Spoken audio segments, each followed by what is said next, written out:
When you come to St. Stephen's Church, you find people who are really serious about their faith. They delight in showing hospitality and caring for the stranger. They want children and youth to grow up well. They want to make a difference in the world and lead the way in ministries of compassion, particularly with the most vulnerable. And I'm finding newcomers love this life. At least twice a year, I lead an instructed Eucharist for people who are new to our Episcopal customs and our ancient way of worship. I'm always moved by how hungry these people are for what our church has to offer. Because by and large, they're not looking for rock bands and cappuccinos in church. They're just looking for God and for what the Bible calls the beauty of holiness. These newcomers will sometimes ask about the people who built our beautiful church spaces that are open to everyone.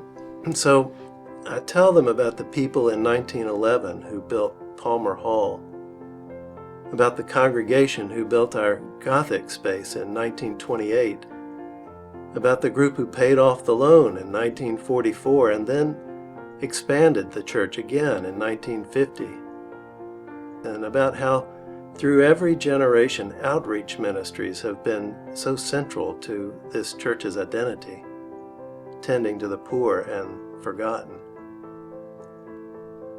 And these newcomers are inspired, and many of them want to join this way of life for themselves and their families. So lately I've been trying to imagine a future rector, long after we're all gone, telling newcomers at St. Stephen's about a particularly vibrant and generous congregation way back in 2014, telling them about us, a congregation who opened ourselves up to the Spirit and paved the way for the future. How this congregation restored the church and made everything accessible to everyone, no matter who you were or where you came from.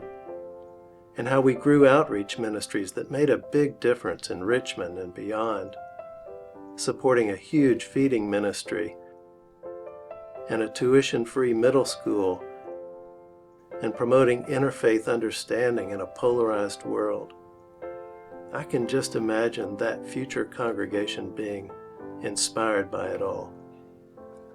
One of the things that inspires me most about this capital campaign is that in a time of some significant church decline, the people of St. Stephen's are actually investing in the church, and it shows.